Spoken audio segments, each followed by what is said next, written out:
Kesaksian Mada Doa karya Kiai Haji R.F. Muhammad Mukhtar Al-Husaini.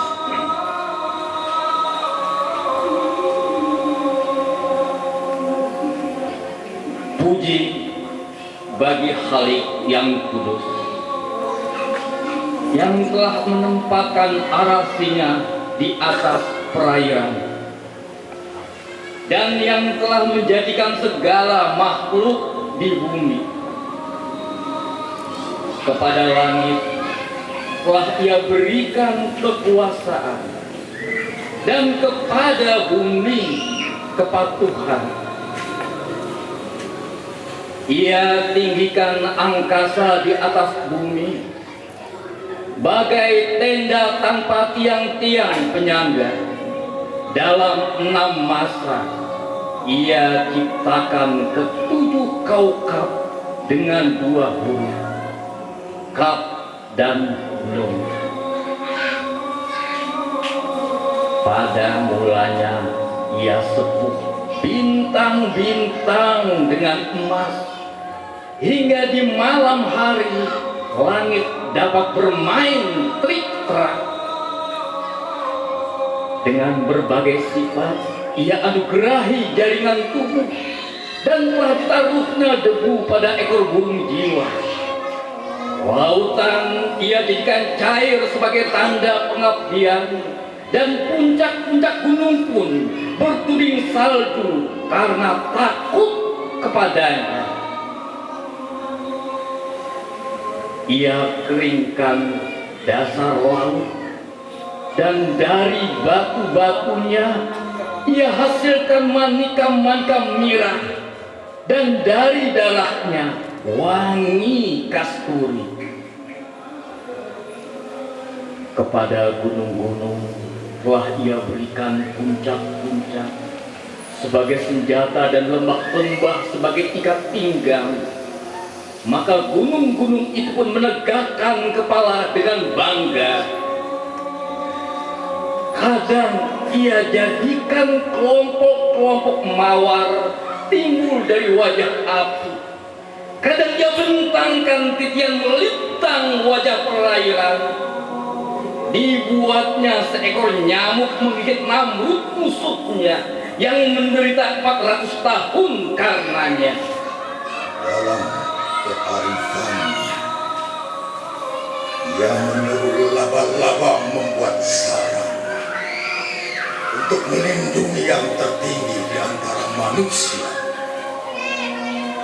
Ditekannya pinggang semut, hingga semut itu serupa sehelai rambut, dan dijadikannya semut itu kawan bagai Sulaiman. Diberinya semut itu jubah hitam orang Habsyi dan baju sutra tak bertenun yang layak bagi burung merak. Ketika dilihatnya permadani alam cacat, disulaminya hingga serasi, Ia lumuri pedang dengan warna bunga tuli. Dan dari buah Ia buat persemayan bagi bunga-bunga seroja. Ia basahi gumpalan-gumpalan tanah dengan darah, agar Ia dapat mengambil daripadanya batu-batu berharga dan manikam-manikam merah. Matahari dan bulan, yang satu di siang hari, yang satu di malam hari, tunduk hormat pada debu. Dari puja hormat itu berasal gerak mereka. Tuhanlah yang telah membentangkan siang dengan warna putih. Ia juga yang telah melipatnya jadi malam dan menghitamkan. Kepada burung merak, ia berikan lengkung leher baju dari emas, dan burung upupa, ia jadikan pembawa berita tentang jalan itu.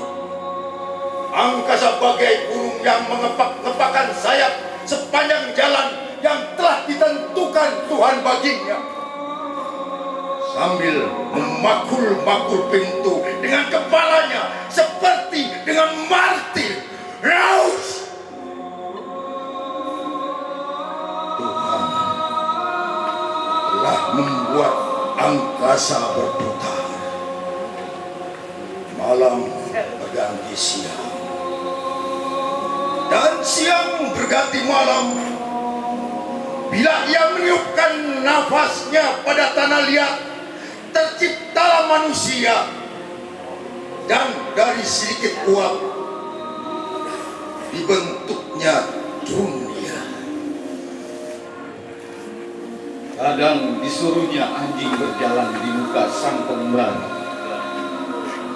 Kadang digunakannya kucing menunjukkan jalan itu. Kadang ia berikan kesaktian Sulaiman pada sebatang tongkat. Kadang ia berikan kepandaian berbicara pada semut. Dari sebatang tongkat ia jadikan seekor ular, dan dengan sebatang tongkat ia timbulkan limpahan air. Ia telah menempatkan di angkasa bola kebanggaan dan mengikatnya dengan besi. Bila bola itu susut dengan warna merah menyala, ia timbulkan seekor unta dari batu karang, dan ia buat anak lembu emas itu menguat. Di musim dingin ia tebarkan salju perak, di musim gugur emas daunan kuning. Ia letakkan selubung pada duri, dan ia warnai dengan warna darah. Kepada melati ia berikan 4 helai kelopak, dan di kepala bunga tulip ia kenakan topi merah. Ia kenakan mahkota emas di kening bunga narsis, dan ia jatuhkan mutiara-mutiara embun ke dalam peti sucinya. Menanggap Tuhan, jiwa bertanya-tanya, akal pun tak sampai. Karena Tuhan, maka langit berpusing, bumi pun bergoyang, dari punggung ikan hingga ke bulan. Setiap jahroh ialah saksi akan adanya. Dasar bumi dan puncak langit menyatakan sembah hormat pada mereka, masing-masing padanya. Tuhan membuat angin, tanah, api dan darah, dan dengan semua ini ia menyatakan rahasianya. Ia mengambil tanah liat dan meremasnya dengan air. Dan setelah 40 pagi, ia menaruh di dalamnya ruh yang menghidupkan tubuh. Tuhan memberinya kecerdasan agar dapat membedakan benda-benda. Ketika dilihatnya kecerdasan itu dapat membeda-bedakan, ia berikan padanya pengetahuan agar dapat menimbang dan memikir-mikir. Tetapi ketika manusia berhasil memiliki berbagai kecakapan, ia mengakui kelemahannya dan diliputi keheranan. Sementara badan jasmaninya menyerah pada perbuatan-perbuatan lahiriah. Kawan atau lawan semua menundukkan kepala di bawah kayu kuk yang dipasang Tuhan pada kearifannya. Dan heran, Tuhan pun mengawasi kita semua. Pada permulaan zaman, Tuhan menggunakan gunung-gunung selaku paku pengukuh bumi dan membasuh wajah bumi dengan air lautan. Kemudian ia tempatkan bumi di atas punggung lembu jantan, dan lembu jantan itu di atas ikan, dan ikan itu di atas udara. Tetapi di atas mana terletak udara? Di atas yang tiada. Tetapi yang tiada itu memang tiada, dan segalanya itu pun tiada. Kalau demikian, kagumilah buah karya Tuhan. Meskipun ia sendiri memandang segalanya itu sebagai tiada, azali, dan mengingatkan bahwa hanya hakikatnya sendirilah yang ada, maka pastilah tiada suatu pun selain Dia.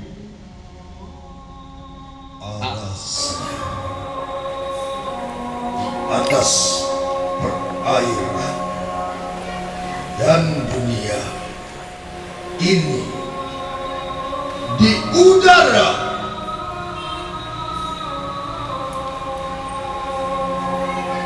tetapi tinggalkanlah pencarian dan udara itu, karena segalanya Tuhan.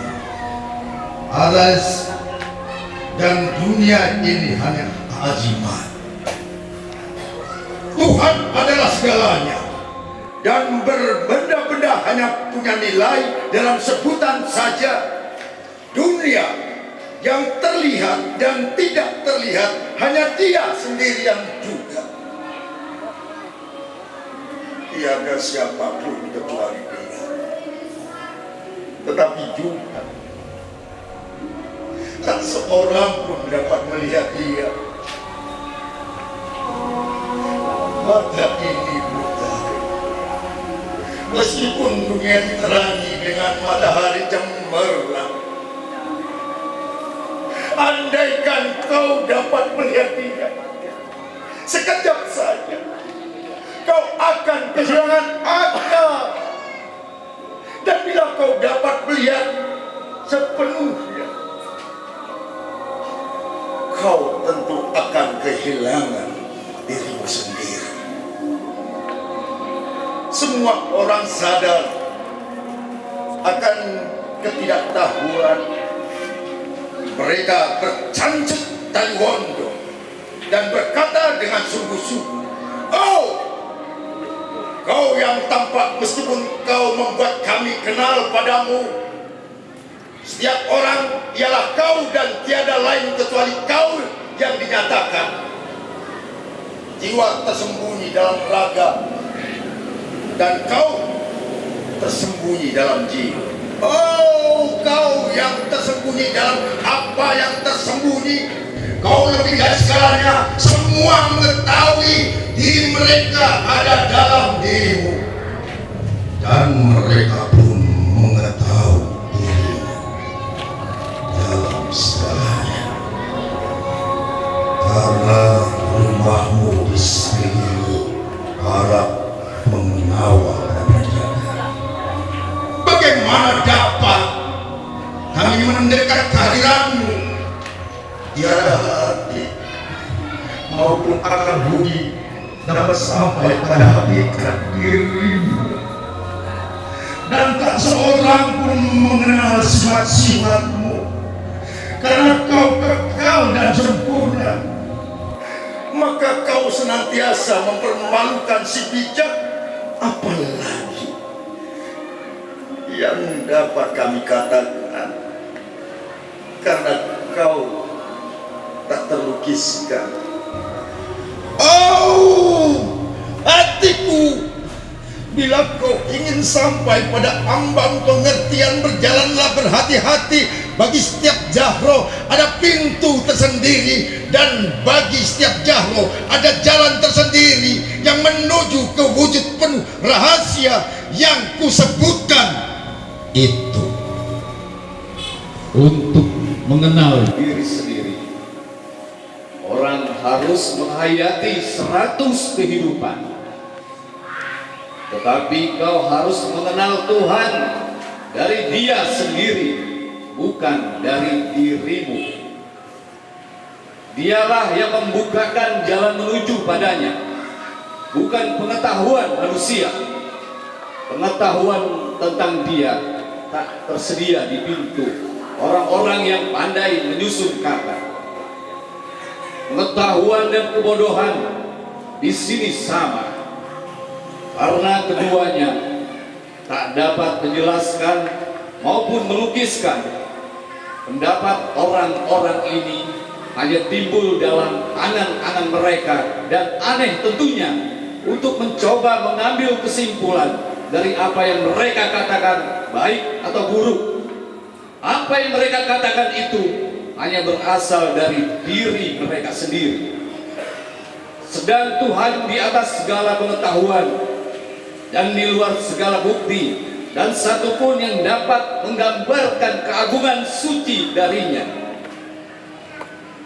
Oh, kau yang menghargai kebenaran, janganlah mencari kias adanya wujud yang tak terbandingkan. Kami satu biji jahro terkecil pun. Mereka bersujud sambil berkata, kami tak mengenal Tuhan sebagaimana keadaan Tuhan yang sebenarnya. Kalau demikian, apalah artinya aku ini yang beranggapan bahwa aku mengenal dia?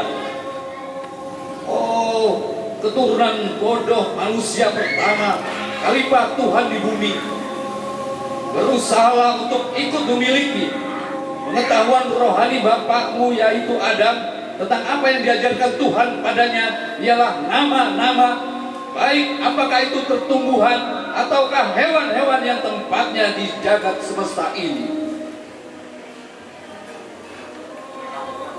Segala makhluk yang diciptakan Tuhan dari yang tiada bersujud di hadapannya. Ketika Tuhan ingin menciptakan Adam, dikeluarkannya Adam dari balik 100 cadar, lalu katanya pada Adam, Oh Adam, kalian makhluk bersembah sujud padaku. Kini tiba saatnya bagi terima sembah sujud mereka. Yang satu itu yang tak mau melakukan sembah sujud, itu pun diubah dari malaikat menjadi setan. Ia dikutuk dan tak memiliki pengetahuan rahasia itu. Wajahnya jadi hitam, lalu sembahnya pada Tuhan. Oh Tuhanku yang memiliki kebebasan mutlak, jangan tinggalkan hamba. Yang Maha Tinggi menjawab, kau yang terkutuk, ketahuilah bahwa Adam hambaku dan juga raja alam ini, hari ini pergilah ke hadapannya, dan esok bukanlah ispan untuknya. Ketika jiwa disatukan dengan raga, maka ia pun merupakan bagian dari keseluruhan itu. Belum pernah ada pesona yang mengagumkan seperti itu. Jiwa punya perasaan dalam apa yang tertinggi, dan raga punya peranan dalam apa yang rendah. Terbentuklah paduan antara tanah liat yang pekat dan ruh yang murni. Karena paduan ini, maka insan pun menjadi yang paling mengagumkan dari segala rahasia. Ini tidak tahu dan tidak mengerti sedikit pun tentang kita. Jika kau ingin mengatakan sesuatu tentang ini, lebih baik diam. Banyak yang tahu akan permukaan lautan ini, tetapi mereka tak mengerti sedikit pun akan dasarnya terdalam dan dunia lahirlah ini. Lahirlah ialah pesona yang melindunginya, tetapi pesona yang berupa rintangan-rintangan ini akhirnya akan rusak. Bila pesona itu lenyap, jiwa pun akan menyingkapkan dirinya sendiri. Bila raga tersingkir, tetapi jiwamu ialah suatu pesona yang lain, dalam hal yang berhubungan dengan rahasia ini. Jiwa itu suatu kenyataan yang lain. Maka tempuhlah jalan yang akan kutunjukkan, tetapi janganlah minta penjelasan. Lautan Maharaya ini, dunia adalah sebuah jahro, dan jahro mana yang lebih berharga di sini, batu permata atau kerikil?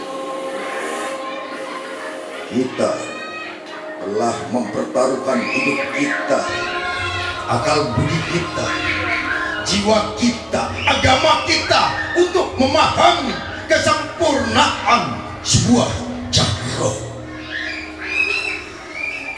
Jahitlah bibirmu dan jangan bertanya apa-apa tentang langit tertinggi atau aras Tuhan. Tak seorang pun yang sungguh-sungguh tahu akan hakikat jahro itu. Aku tahu. Tanyakan pada siapa saja sesukamu, langit bagai ubah terbalik tanpa ketetapan yang pasti, bergerak dan sekaligus tak bergerak. Orang tenggelam dalam renungan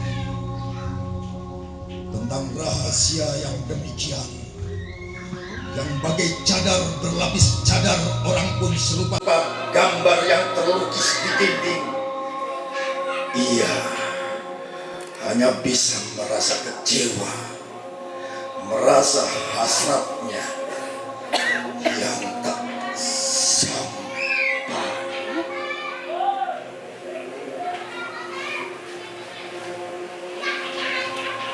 Pikirkan mereka yang menempuh jalan rohani, lihat apa yang terjadi pada Adam. Ingat berapa tahun yang ia lewati dalam duka. Renungkan air bah di masamu dan sekalian kepala suku itu yang menderita dalam cengkraman orang-orang yang jahat. Pikirkan Ibrahim yang penuh cinta pada Tuhan. Ia menderita penganiayaan dan dilemparkan ke dalam api.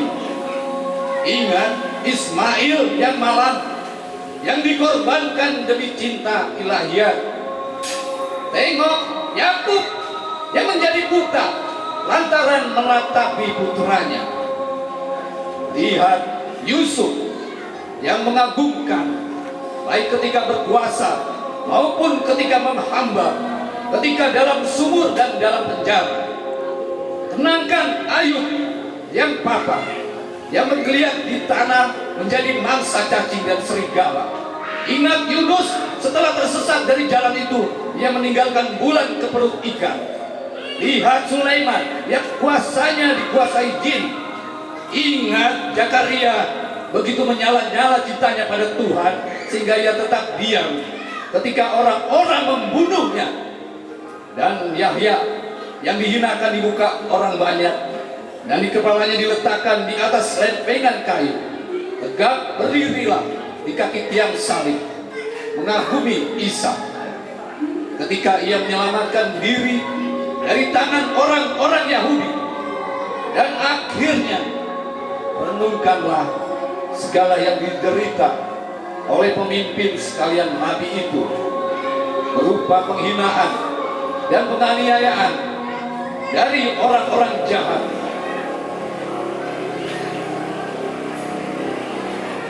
Setelah itu, adakah kau mengira mudah saja untuk sampai ke pengetahuan kerohanian? Itu tak kuranglah artinya dari keberanian menghadapi segalanya. Apa yang kau katakan selanjutnya? Karena tak ada lagi yang mesti kukatakan. Setangkai mawar pun yang tinggal dalam semak. Oh, kearifan, kau tak lebih dari anak susunan dan akal budi orang-orang tua, dan berpengalaman pun sesat dalam pencarian ini. Betapa aku, hidungmu, akan dapat sampai ke hakikat ini. Dan kalaupun dapat, bagaimana aku akan bisa masuk lewat pintu itu? Oh, Khalik yang maha mutlak lagi maha kudus, hidupkanlah semangatku. Orang-orang yang percaya dan tak percaya sama-sama bermandi darah, dan kepalaku berpusing bagai langit. Aku bukan tanpa harapan, tetapi aku tak sabar. Sahabatku, kita sama-sama bertetangga. Aku ingin mengulang-ulang pembicaraanku padamu siang dan malam, agar kalian tidak sejenak pun menghentikan keinginanmu mulai mencari kebenaran. Jakarta, 26 Rabiul Awal 1431 Hijriah, 11 Maret 2010 Masehi, dunia Islam, dunia kitab Alam, illa rihti khususon Al-Ustaz Kiai Haji R.M. Muhammad Muhtar Al-Husaini Al-Fatihah. Bismillahirrahmanirrahim. Alhamdulillah Rabbil Alamin, Ar-Rahmanir-Rahim, Maliki Yaumiddin. Iyyaka na'budu wa iyyaka nasta'in. Ihdinas siratal mustaqim, siratal ladzina an'amta 'alaihim ghairil maghdubi 'alaihim waladdallin.